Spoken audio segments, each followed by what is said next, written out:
Good morning.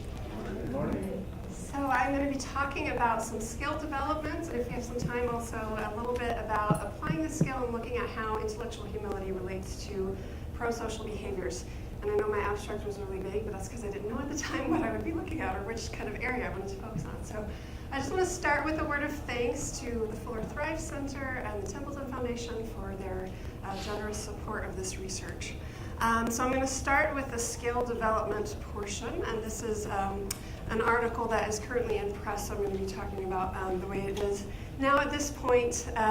For any of you who were in St. Louis last year and heard anything about the scale, it's evolved since then. So there are some changes. It used to be 6 scales, now it's 4, so if you remember anything about it, don't be confused.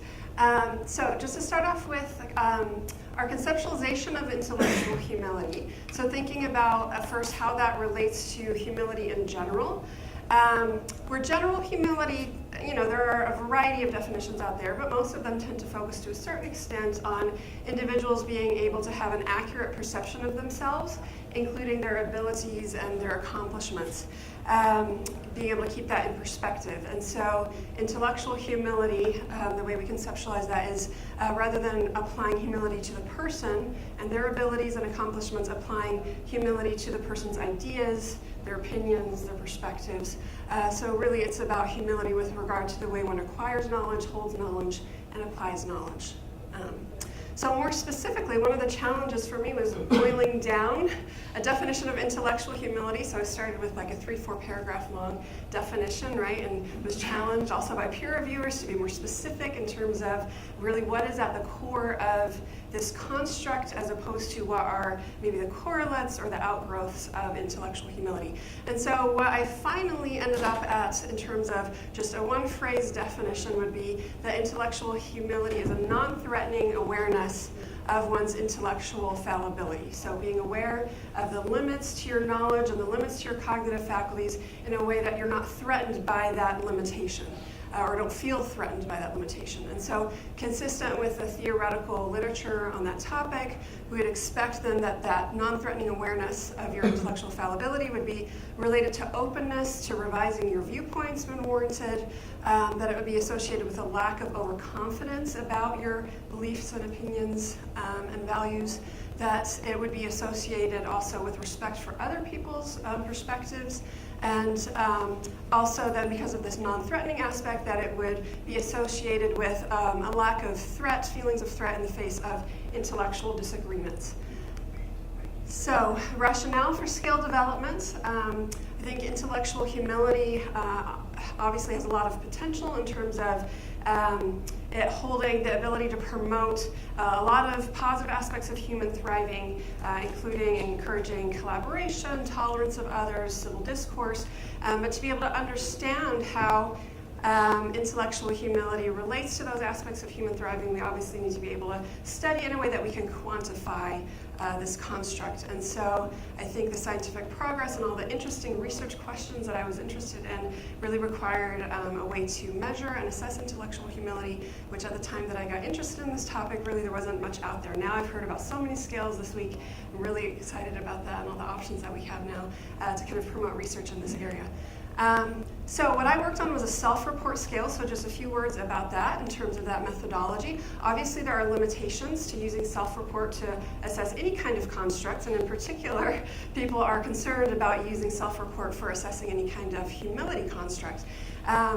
It might be that a person is not really aware of their levels of intellectual humility, so if you're wondering if a person is aware of the limits to their knowledge, if they're not aware of kind of their intellectual fallibility, are they aware that they're not aware of that? Can you ask them those questions?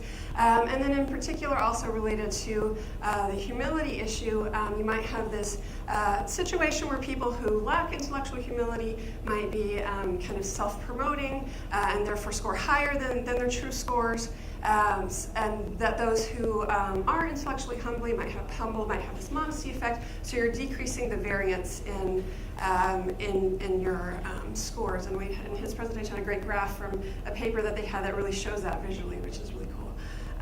But I think there are also strengths, obviously, since I went this route with my scale. I think that targets, so the individuals that you're wanting to assess, might be the best sources of information about those intrapsychic aspects of intellectual humility. So those real parts of intellectual humility, they aren't necessarily observable externally. And so the targets can provide greater insight into those attitudes and feelings and beliefs that are underlying intellectual humility, more so than an informant, reporter, or an observer might be able to do.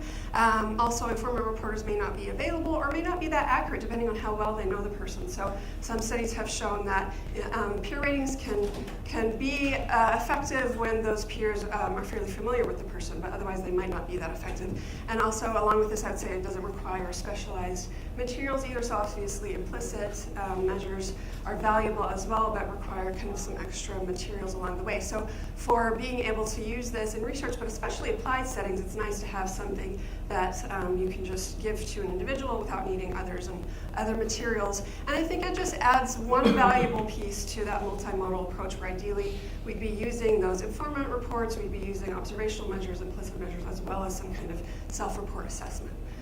So in terms of the studies that I'll run through, this is kind of how we divided it, where we had the initial study where we were developing items, getting feedback on them, pilot testing them, looking at the factor structure of the scale. So here you can kind of see an outline of the sample sizes. We had, for the exploratory factor analysis, 380 participants. The same for the confirmatory factor analysis, because we collected one large data set and then randomly divided it in two, so those are independent samples from one another. And then we had a few studies to look at the convergent discriminant and incremental validity of the scale. We did that both with college students and with an MTurk sample. I've heard a lot about MTurk, so I'm assuming you're all familiar this week. Everyone's talking about it, so you probably get what that is. And then finally looking at the test-retest reliability in both college students and then a very small sample from MTurk as well. And let me just say, in terms of diversity, the samples, all the samples were fairly diverse with regard to income, religiosity. The MTurk samples were diverse with regard to age. Obviously, the college students not so much. The college students were very diverse with regard to ethnicity, and then the MTurk participants not quite as much, but really not that far off from the US population in terms of those percentages. So what we started with was item selection, doing a comprehensive literature review, as well as two focus groups, with one in academia, individuals in academia, one with individuals in the general population, just to find out how they talk in their own words about the concept of intellectual humility. So providing them a working definition of intellectual humility, then asking them to explain what does that mean to them, as well as asking them to describe an individual that they know who they view as really high, and an individual who they view as really low in intellectual humility, and describing them in their own words, just to make sure that the items we were developing kind of connected with the language that people use in the everyday world. So we developed 187 potential items out of that, and had 18 reviewers who have conducted research. Mostly these reviews have conducted research in the areas of humility. A lot of them had developed skills in the area of humility. They were primarily psychologists, also a few philosophers and one theologian. And so they reviewed each item in terms of construct fidelity and wording of the item. We're able to also give feedback on each individual item. And so we use that to analyze which items were considered having good or excellent fits by all of the raters. And then did 3 rounds of pilot testing just to have participants, and that was college students as well as MTurk samples, fill out that survey and check a box if any item seemed confusing to them for any reason. And then they had the option of explaining why if they wanted to. And then we would throw out all the items if more than one person said this is confusing or I didn't know what you meant with by this item. So that got it down to 73. So that's where we started with our exploratory factor analysis. And the analyses kind of met all of the required criterion for moving forward. The factor extraction method that we used was kind of a combination of empirical methods and theory. So we looked at the scree plot, we looked at the the Kaiser criterion, as well as using parallel analysis, and then kind of looked at what our options were there. We kind of considered a 1-factor, a 4-factor, or 6-factor model. We actually started with the 6-factor model and then later came back to it and went to a 4-factor model, and felt that in the end that gave us kind of the most robust assessment of intellectual humility while minimizing ambiguity between the subscales. So from there, we wanted a relatively brief measure, so we selected up to 6 items per factor with the highest factor loadings, at least over a 0.4, and then deleting items with cross loadings, anything higher than a 0.3. And so then we ran another exploratory factor analysis, and that looked good. The factors were correlated, which we expected, which is why we used oblique rotation, ranging from about 0.31 to 0.67 in terms of correlations between the factors on the scale, between those 4 subscales. So here you can see now, how is this text in terms of being able to read this? You can see it okay? Okay, because it's nice to see it all together, but I have it also per subscale if it's, I see some people squinting. Is this okay over there? Yeah, okay. So let me just give you a second to look at it, because this is the whole scale, and that way you kind of get a sense for really what the items are and what we were measuring with them.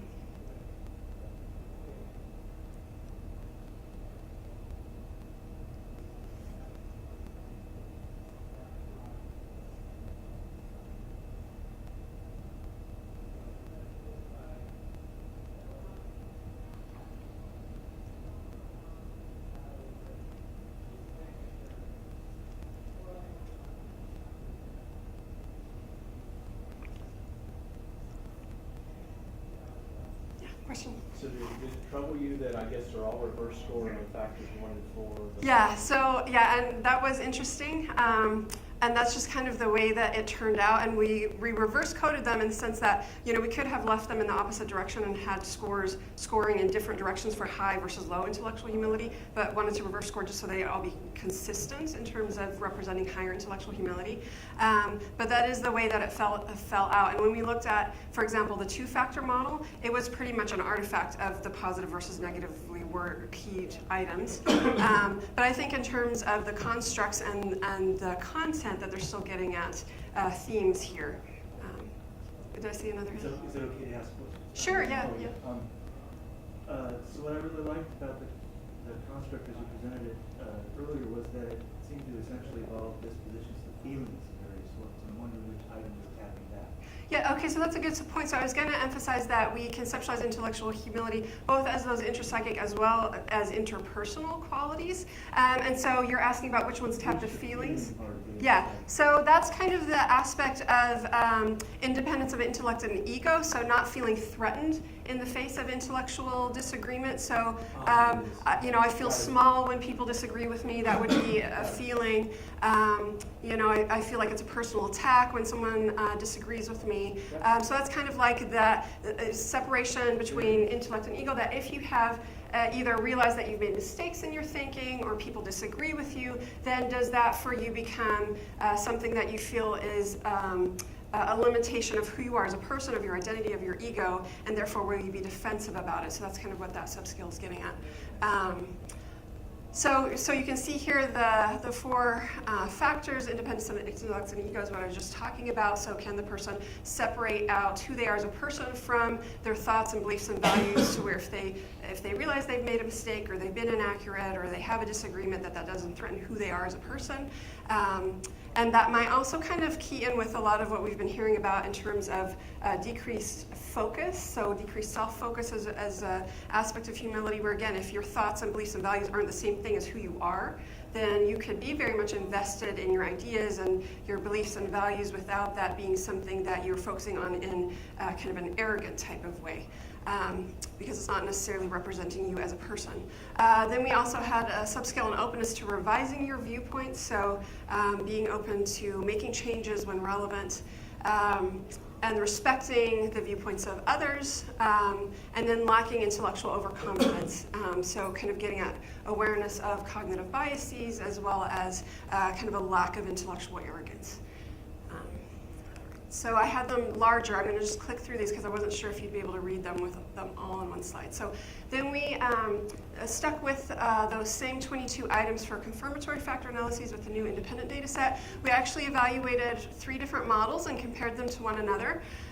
We looked at the 4-factor model that we had initially come up with. We compared that to a 1-factor model that we nested within the 4-factor model to be able to make a fair comparison. And then we also looked at a 4-factor model with a higher order factor. And so the 4-factor models both were significantly better in terms of their fit indices than the single-factor model, but the 4-factor and 4-factor with higher order were not significantly different from one another, although the one with the higher order factor has slightly, better fit indices, but again, not really different than the straightforward 4-factor model. So we did decide to go with that one because it represented what we were trying to accomplish in terms of being able to provide an overall score for intellectual humility as well as look at those subdomains. So here you can see the psychometric properties. Again, I hope you can kind of read this. Across the samples where we collected data, you can see what their mean scores and standard deviations were for the full scale as well as for each of the subscales, what the range of the scores were, and then what the internal consistency was for each of these samples. I apologize, it's kind of small. But for the full scale as well as the subscales, they all met the internal consistency standard, what we were hoping for, at least a 0.7 and up. For the full scale, they were all, the lowest one was a 0.82. And so we were satisfied with that in terms of the internal consistency, especially across the 4 different, including the 4 different domains. And then I'll say also that we had, at this point, done a readability analysis just to see what the reading level would be for those 22 items, and that was just under a 4th grade reading level. So that's obviously not getting at, how difficult or complicated the concepts are, but just, how long are the words, how many words there are in a sentence, and so in terms of readability, it seemed appropriate.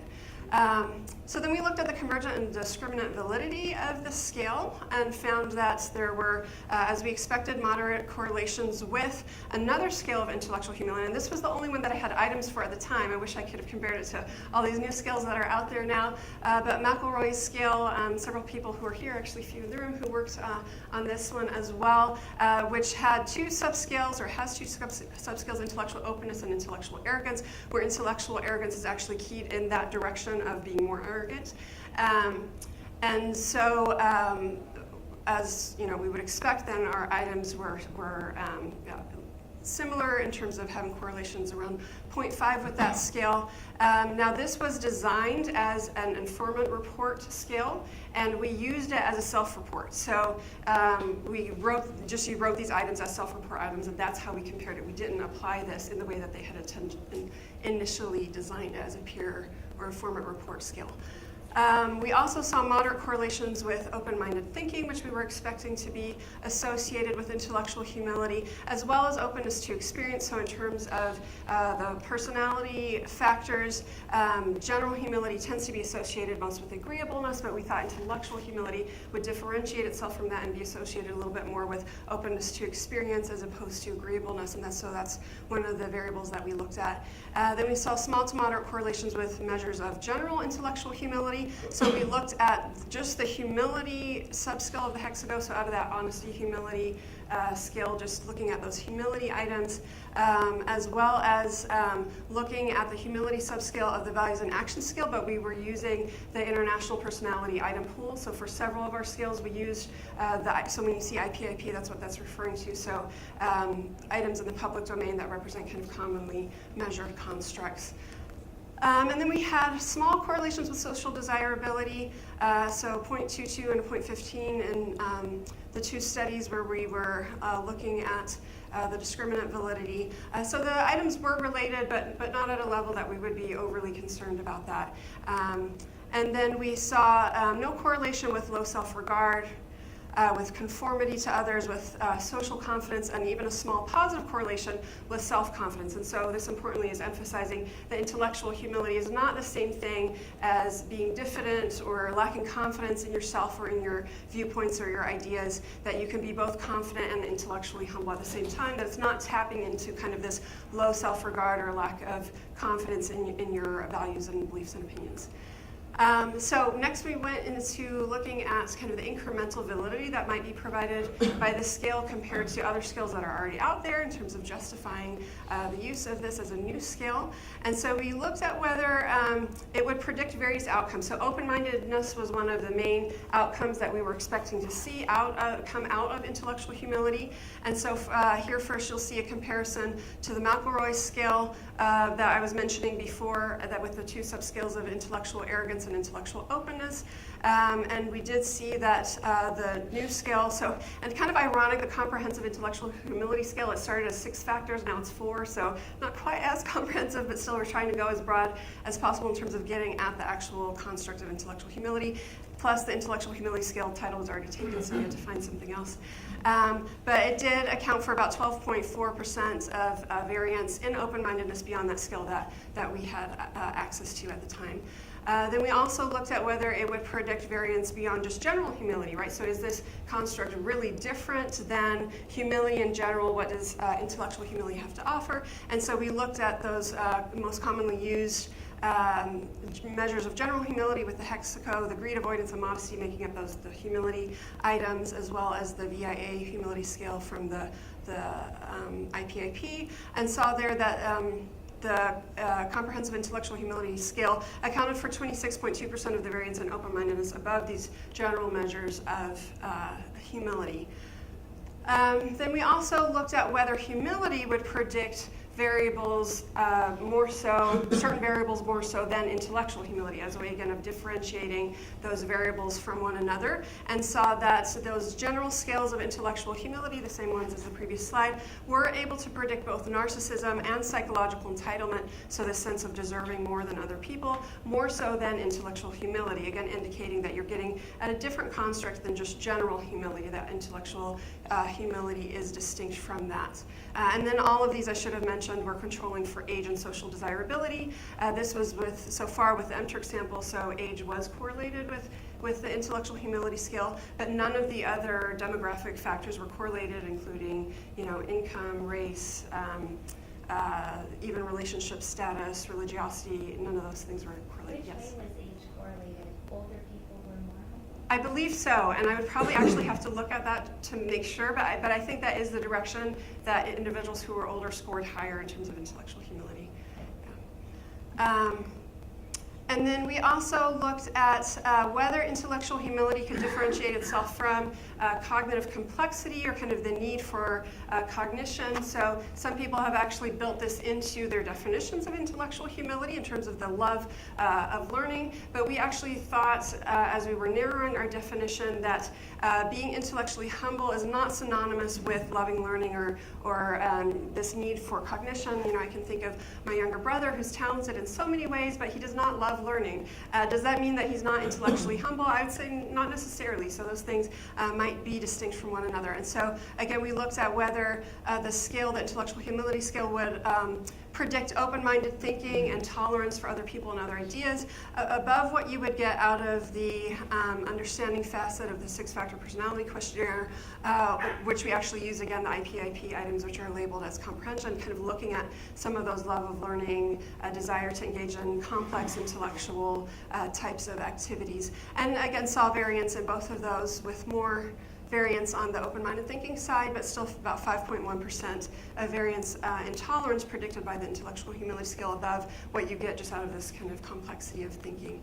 And then finally here we were looking at whether the scale would predict openness to experience beyond unpretentiousness, and so that's similar to the individualism facet of the 6-factor personality questionnaire, which gets at kind of a lack of concern for social status or prestige or for kind of praise from others, as a way of getting at kind of this general humility construct again, and saw that the scale was able to predict 15.8% of the variance in openness to experience, which again we were thinking would be aligned with the intellectual humility scale, above that kind of more general desire to not be focused on prestige, so kind of differentiating the intellectual humility from maybe some more general forms of humility.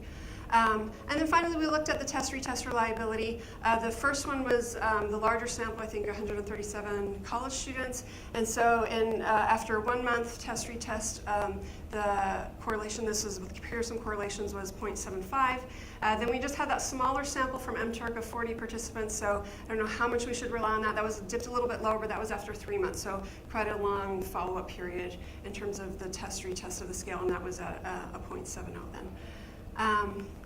So in terms of the scale, it provides an overall score because it does have that higher order factor, as well as scores for each of those subscales that we've looked at. The scale seems to be functioning in an internally consistent way, providing appropriate levels of convergent and discriminant validity. Again, the scale is not consistent with lack of confidence or with diffidence or servility.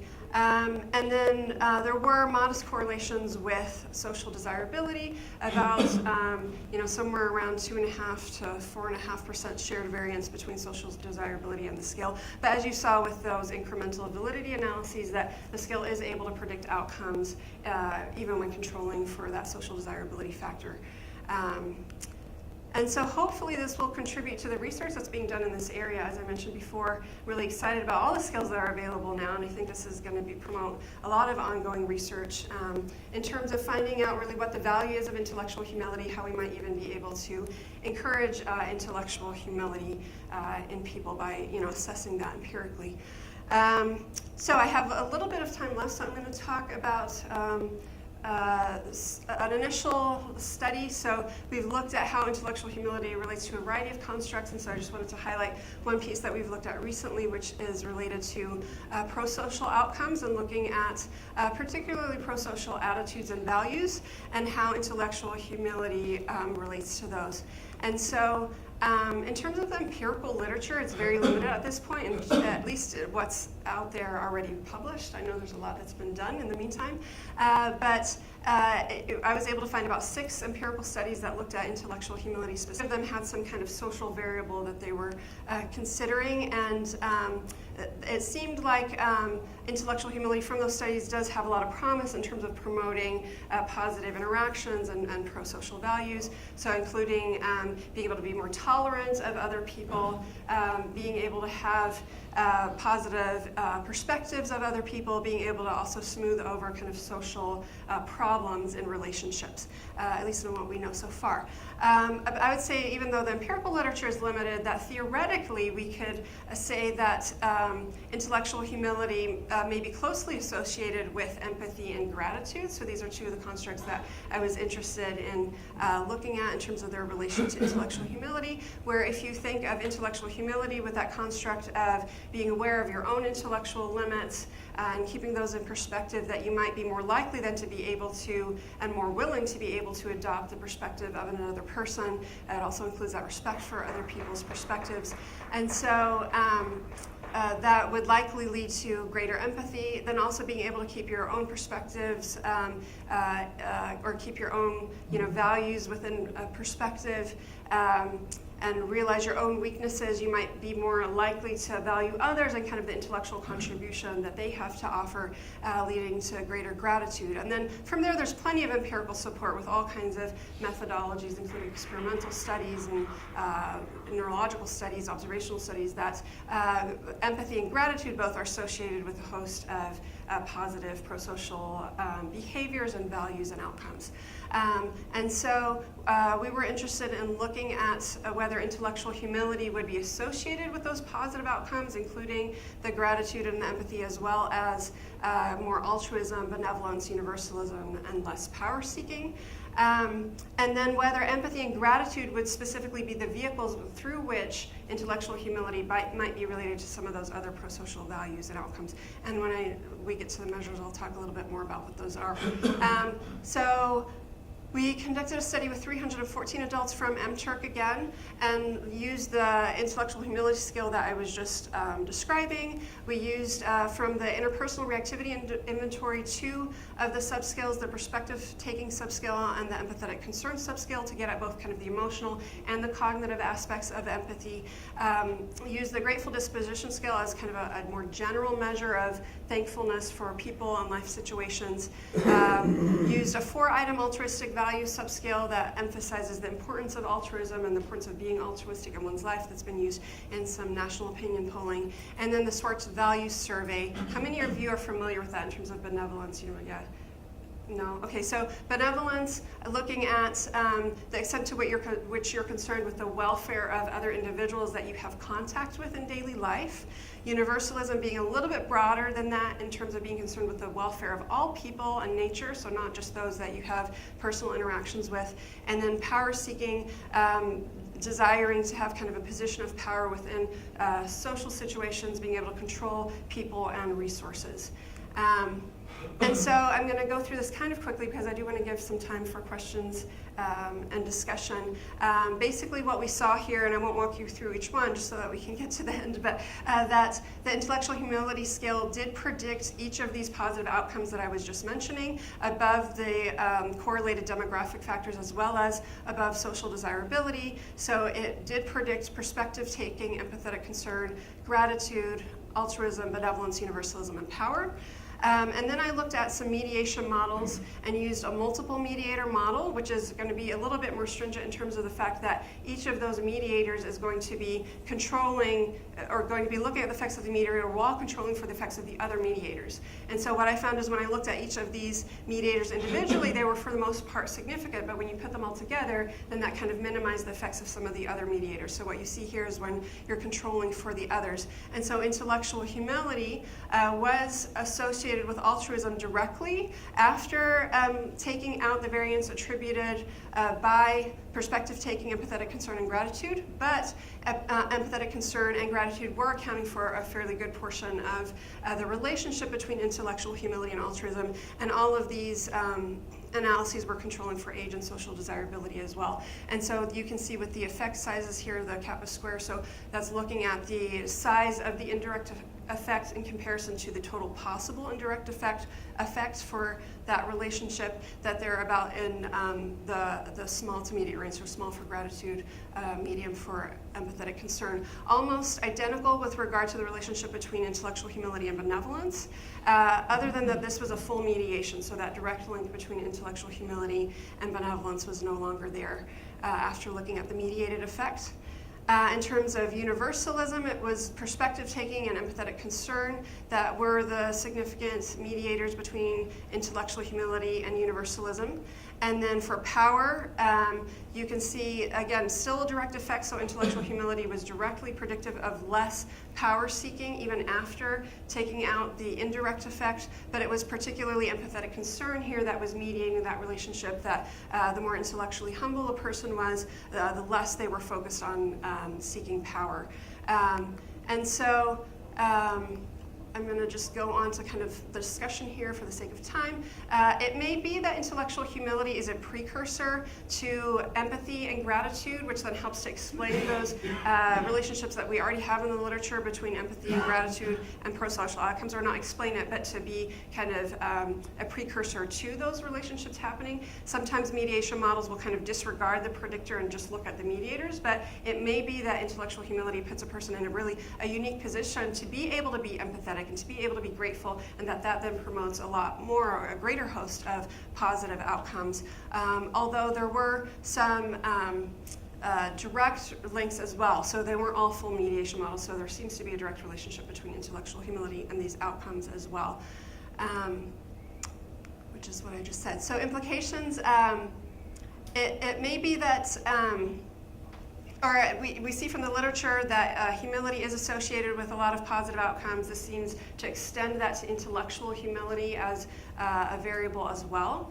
And so intellectual humility might be a potential point of intervention for being able to promote gratitude and empathy and these pro-social outcomes, and in fact one that maybe targets the more cognitive side as opposed to the emotional side, which seems to be targeted more by the interventions that we currently have in terms of compassion interventions, gratitude interventions, and so being able to reach a broader range of individuals, not being so dependent on the variability in individuals in terms of their emotional arousability, their ability to kind of regulate and cope with their emotions. So just broadening our options for being able to reach reach people. Of course, these studies did focus just on self-report methodology, and the mediation models can't speak to the causal order or the causal direction. So I looked at whether intellectual humility could be viewed as the mediator between gratitude/empathy and the other outcomes, and those actually are significant as well, but not quite as robust. So the effect sizes there are smaller, and so I think also conceptually you might be easier to visualize it in the direction in which I presented it, but of course we don't know based on this, and so there are alternative models out there, and so ideally with future work we're going to be able to kind of look at randomly manipulating intellectual humility, looking at longitudinal data to see how these variables relate to one another, see if intellectual humility is actually preceding change in some of these other variables. So thank you.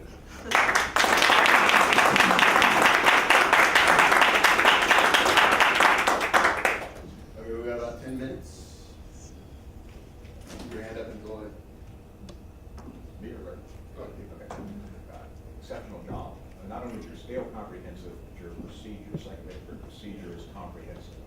Really nice. Thank you. My question is, have you looked at all at the sort of profiles of individuals across the subscale? What I'm thinking is you can imagine people scoring high, but they show a different profile, and what they tend to be Right. high or low on in terms, higher or lower in terms of the subscales, may sort of predict different manifestations. Yeah. Have you looked at that at all? And we have not looked at that. So we've just looked at the psychometric properties per subscale, and also all the correlates and all of that, which I didn't present because it gets so cumbersome to talk about all of those differences because it's times 5, you know. But you're right, it could be that you have different profiles, and that would be really interesting to look at. Again, there was the higher order factor, so there is this full scale score that's meaningful, but I think that you probably would see differences in individuals in terms of those distinct subscales and how they score differently, and I think that would be really interesting to consider. I was just wondering if you, as you were thinking about manipulating, I would be wondering if you could do it, but I wonder if at the subscale level, which piece of the construct you think you could move in manipulation? Yeah. We haven't gotten very far in our thinking about that, and I've learned actually a lot during this conference from individuals who have tried to kind of implement educational programs related to intellectual humility, getting people to kind of stop and think and evaluate and see if that can increase their intellectual humility. So yeah, I don't really know what the most effective avenue in would be. I imagine that we'd probably try to target all of them and see what's effective. You just start somewhere and see empirically does it work or not. So far it seems like it's fairly difficult to get people to they might learn the skill, but can they actually apply it in situations where maybe they're not thinking about it? Even within research, they're not always applying it. And so then once they're out in the real world, are they going to be applying what they're learning from these interventions? I think that's an open question at this point. But yeah, I don't know where we would target specifically. I think maybe trying to get... I can just follow. You think, I mean, there are two ways to think of that, right? One is that you are where you are and I need to move you dispositionally. The other is you can create a state of intellectual humility, which means I don't need to change your dispositionally. I just need to change your frame of mind in the moment. In the moment, yeah. I mean, that seems more promising, right? Yeah. But is it as effective in terms of being helpful for people in their actual lives? No, I think it's an intervention it does, but I think in terms of establishing... But being able to establish, the models, absolutely, yeah.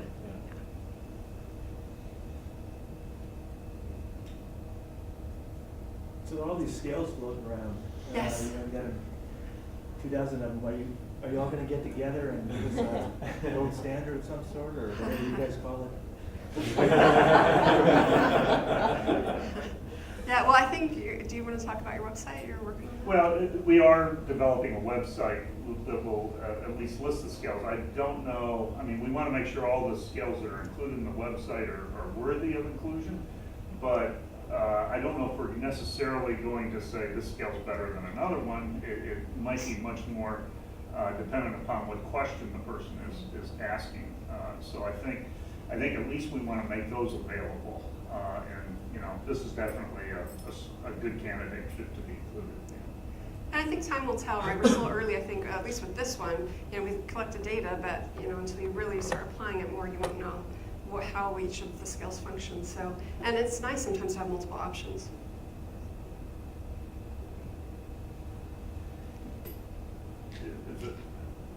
Is it all right? Because this goes back to, this is a follow-up question from way back when Rick asked about the 4 scales to The all profiles. reverse coded. Oh, the reverse, Yeah, I mean,